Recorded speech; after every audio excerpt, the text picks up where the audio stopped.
be present. And at times, it can be tough, but, you got to win the moment. What's up, everybody? This is Fred Richani. We have right here via Zoom a very special guest. He is remembered very fondly by Boston Red Sox fans and a World Series champion, an entrepreneur, and now he is paying it forward. We're talking to former MLB player Jonny Gomes. Johnny, thank you so much for the time. How's everything going? Brad, doing well. I mean, we got some different backdrops here, obviously with New York over there, and I got some Boston behind me, along with some other things along the way. But yeah, I'm doing well. Hey, well, we appreciate you taking the time. And look, we're based in NYC, but we respect greatness. And man, you've had a hell of a career on the field. But before we get to your decorated career, how you got to this point, I'm sure a lot of fans are wondering currently what you're up to. We know you've done some coaching, you've done entrepreneurship, a lot of mentoring. Can you fill us in on what you're up to with Indie Pro and all that jazz? Yeah, I mean, I guess, from Jump Street, retiring 2016, about halfway through when I actually finished in Japan.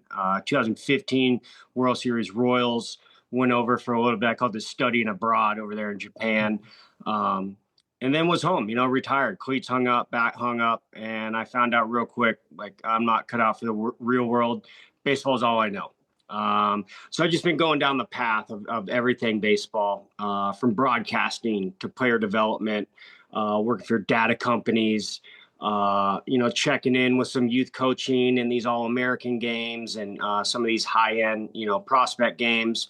And it's all led me to where I am now with a great group and a great family around me with Indie Pro. And, the advisory firm now, so just kind of on the other side of the lines from baseball, but still all baseball. I played a long time, I think professionally around like 16, 17 years. Ironically, 12 in the big leagues with 11 one-year deals. So really did a lot of bouncing around.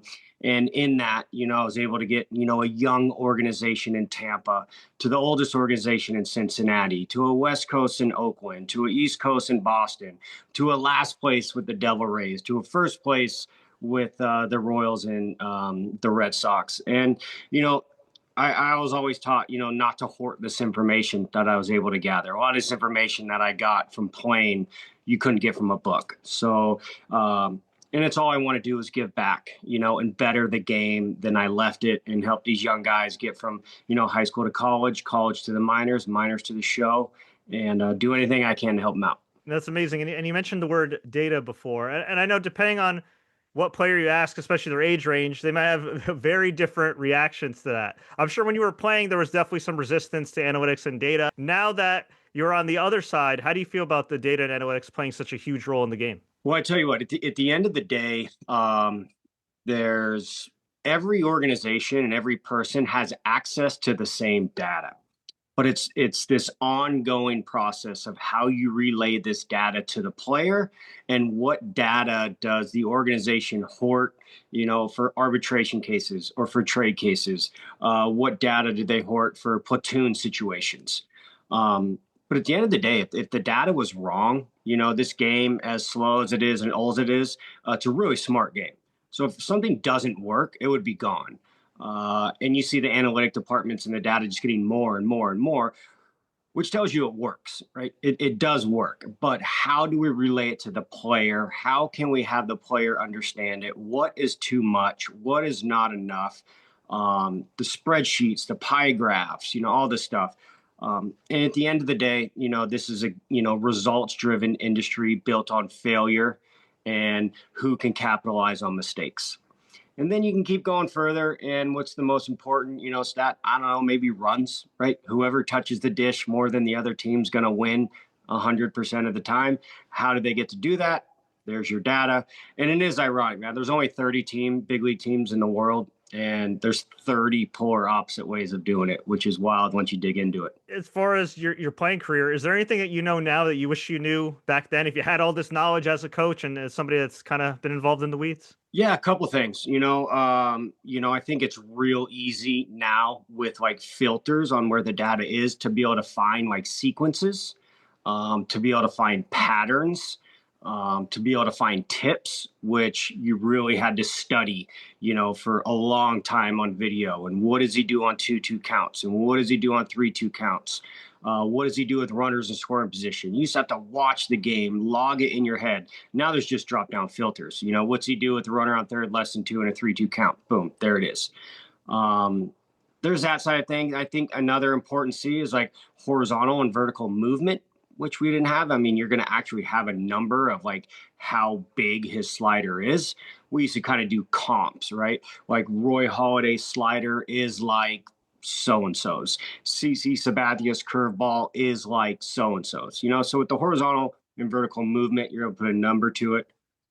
And then also like the spin rate, the fastball.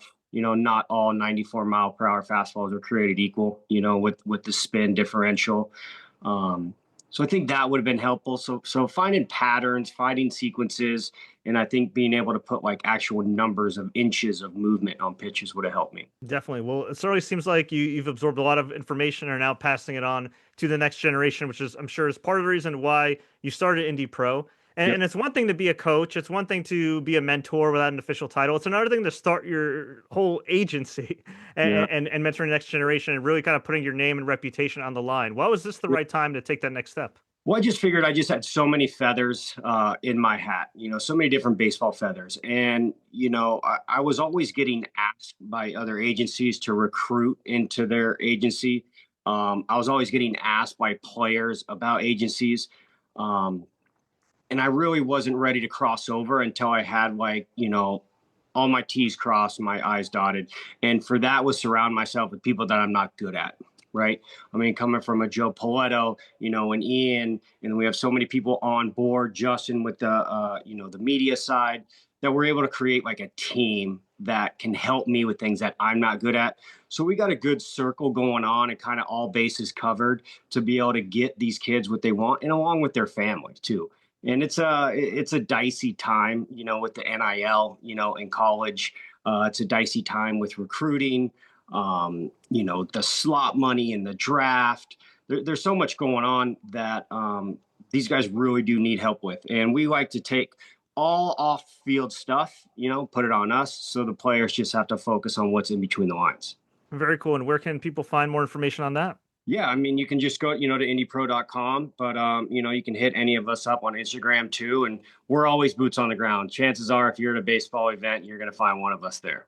Amazing. Well, that's great to hear. And I think you could also teach these kids a lot about resilience because I feel like that's your whole career with different setbacks and everything. Yeah. I was doing my research and we were talking earlier, like you had multiple 1-year deals. I don't know if you ever had a longer deal other than like 1 or 2 years, which is a lot for a guy that was in the majors for over a decade. And then on top of that, and digging into your background here, from what I understand, back in like 2002, 2003, your career was almost over before it started with a heart attack at a relatively young age. So not to bring up past trauma or anything, but kind of how did that moment kind of shift your perspective and help you along the way as a player and now as a mentor? Yeah, I mean, when you go into, a young 22, so it was actually Christmas Eve coming up Christmas Eve of 2022, my birthday being November 22nd. So I was a fresh 23 years old.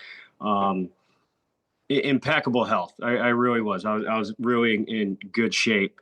And the layman's man terms of it, it's called the widowmaker, which is a type of heart attack, and they know how to treat it if you're fortunate and able to get to a hospital in time.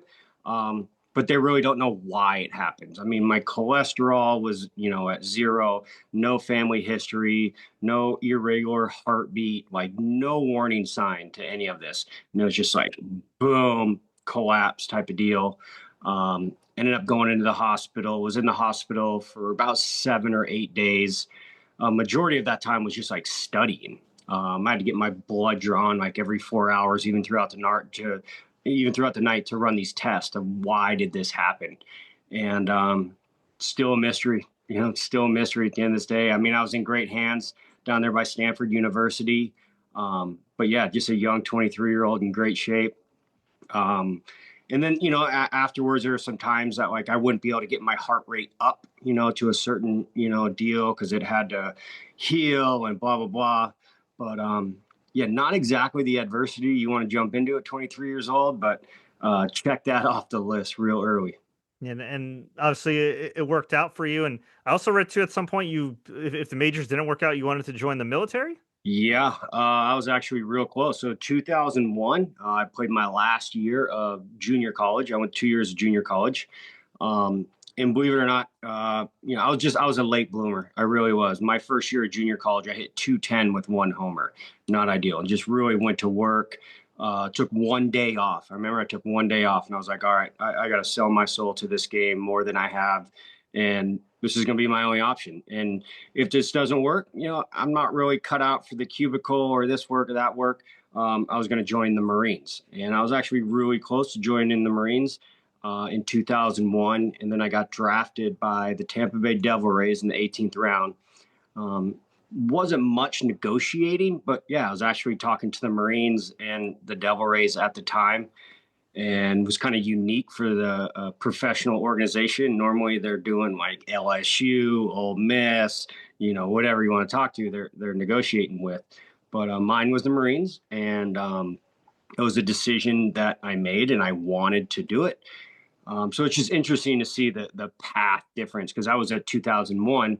So obviously, September 11th, 01. So my careers would have been way different, to where making my debut in 03 at Yankee Stadium to where I would have been in 03 if I would have went to the Marines. Certainly crazy how life works. And we talked about the multiple 1 year deals, almost joining the military, thankfully Yeah. surviving a heart attack, having to watch your heart rate, injuries, going from the minors to the majors, minors to the majors. How did you stay even keel throughout your career? Did you stay even keel? Yeah, man. I think I came up in a really good time. I did. I came up like pre social media. I came up like pre, I guess you'd say, like iPhone. So what I had to do is what I preach now, and I know it can be distracting at times, is like just being present, right? Just being present with like tractor beams of like my goal. I didn't have any like off the field or like distractions, right? We didn't, it really wasn't like the video game era either, right? Like if you weren't in the cage, on the field, or in the gym, like you just weren't in the right spots. So now there's so many distractions. Fortunately, it's a distraction for everybody, not just like individual guys. But it's what I talk about with my guys now. What I talk about whenever I talk to kids is just being present, eye on the prize. There's a lot of sacrifice that has to happen, and then there's a little bit of patience that has to happen.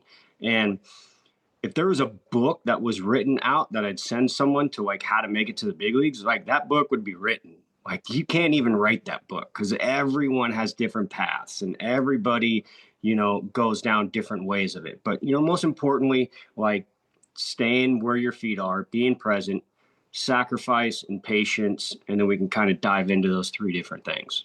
Definitely, very well said. And yes, so I'm part of that millennial generation too that came up before you, the iPhones and everything else. You really do forget sometimes, like, man, okay, you gotta just breathe and Yep. soak in the air and Yep. everything else. And yeah, I'm sure it's definitely harder now with social media and people Yep. chirping and yapping and more. I imagine too, like you probably as a coach, you've seen this. Like, there's more access to players now, even just like on Instagram. Like anybody can DM you and Yep. say good or bad about you. Yeah, there's more access to the players, and there's just a fleet of information out there too, right? And I think that's the hard part for this generation, is what information is right. I mean, just go hashtag baseball hitting drills. I mean, you will get millions, right? Which ones are right? Which ones are wrong? Which ones work for you? So to being able to navigate that, thinking you're getting yourself better, thinking you're doing your homework, and really it's not a swing or it's not a pitch, that's going to benefit you. So, again, so much access to the players, so much information out there that has to go through a filter of what's right for you. So there's a lot that, advisors like myself have to do, and way more on our plate to take off the player's plate. Absolutely. And hey, you guys are doing a great job there at Indy Pro. Now, I know you get asked this a lot, and you've regularly been on Nesson as well, but it is hard to believe that it's been 12 years since that inspirational 2013 Boston Red Sox team that won the World Series in the aftermath of the tragic Boston Marathon bombing. You were certainly one of the heroes of that team. Looking back, first of all, can you believe it's been 12 years? And how fondly is it still remembered to this day, especially as a guy that wasn't with the Red Sox for a long time? I live in Scottsdale, Arizona now, and I get back to Boston, maybe 5, 6, 7 times a year, and man, they haven't forgot. They haven't forgot one bit. You get off the plane in, Boston, and it's instant, like, thank you. And they remember, and photos and autographs. Really blessed and fortunate to be able to bring that title to Boston. In that year of 2013, where it was basically kicked off in April of, the marathon bombing. Man, it felt like we were living in a history book or living in a movie, and it's so unique. I don't think, you could even plan to a Boston team winning a title the same calendar year of that tragic, incident. But yeah, man, real heavy hearts throughout that season, with first responders coming out, with some of the victims coming out, the doctors coming out, throwing out first pitches, hanging. It was a wild year and really humbling, with us just going to play a game with, the 4 lives that were lost that year, and limbs and kids and everything. But yeah, it was hairy. But having that opportunity to set that World Series trophy down on the finish line months after that bomb was there was pretty magical. It was definitely a magical season. Props to all involved. And yeah, I mean, to think about it, I feel like we talked about resilience, which kind of defines your career, but also I feel like perspective, right? All the things that you directly had to go through, but then as you mentioned, seeing the survivors, the first responders, the doctors there, like I'm sure that really had to just change your outlook just as a person. Yeah, man. I mean, it just absolutely made it real. Not that it wasn't, but when we're seeing doctors throwing out first pitches, in the scrubs, we're seeing people coming out, with an arm missing or a leg missing, something just so tragic, and then we have to go out and play a game. It was real heavy hearts throughout that season. And to this day, I always say that, when we bump into someone at Boston, I thought it was going to be way different, that how we were perceived. They all say, like, thank you, thank you for that, which I didn't see coming. I thought it'd be like, congrats, or you guys are awesome, or that season. Like, they all just come and say thank you, like, over and over. And it really hits home and is powerful. Definitely. And that's saying something too, right? Considering what they did in '04 and in Yeah. '07, but that Yeah. that team with everything going on, man. Yeah, that Yeah, team. I mean, the legendary. Red Sox, they've had other, world titles even afterwards in 18, and still it's, we're the only team that clinched at home, which, you can't control that, but even just more of a moving season. Well, Johnny, you've been so gracious with your time. Before we Yeah. let you go, on the lighter side, we always like to ask all our guests some random and rapid fire questions just to get to know them better. You got a bit Yeah. of time? Let's fire away. All right. Favorite late night snack or cheat meal? I would say I'm getting close to being a connoisseur of salsa, right? So a good chip, and then a mango salsa. Definitely Sounds go to. Yeah. sounds delicious. I like your taste there. We talked about you almost joining the Marines and Yep. you not really being cut out for a cubicle. If baseball and military weren't an option, what would be your alternate career path? Oh, good question. I probably would have been something in like sports medicine. I was, taking some classes in, like, to be a personal trainer and a chiropractor. I don't know if those would have worked out, but those were kind of some of my classes that I was taking at the JC. But being actually from, like, Sonoma County, Napa Valley, I probably would have got into, the wine and the grapes up there. So I probably would have been a farmer, harvesting some grapes and making some good, Cabernet Sauvignon up there. Hey, it's never too late, right? Yeah. Who was your funniest teammate? Yeah. So from bouncing around, I mean, 6 teams, right? And then you sprinkle in Mexico and Japan. But probably the funniest teammate might have been one of the best teammates too, and that's Dustin Pedroia. Do you have any funny stories from about Dustin or David Ortiz or anybody from that Red Sox team that you're allowed to tell? I think one of the funniest ones actually was when we were in Baltimore, and David Ortiz, you got to go back, he gets ejected, and then he takes the baseball bat to the bullpen phone and, like, blows it all up. I mean, everybody was like all hands off of, like, this craziness madman. And then Dustin Pedroia comes in, who's like, goes up to, like, his hip and was able to calm him down. And we were joking around, like, Dustin, like, you're like a fly on the wall compared to David Ortiz. What were you really planning on doing? But those two are just two peas in a pod. They did it together for so long, and they got a unique relationship. So watching, little 5'7" Dustin Pedroia try and help out David Ortiz from Mayhem in Baltimore. And I'm guessing you're not surprised at all that Big Papi's translated so well to TV. Yeah, no, it doesn't. I mean, I think it's out now. In the beginning, I think it's like once you scratch the surface, but this is one of the smartest, high baseball IQ guys. It really was. And you have to have that to have the career that he had.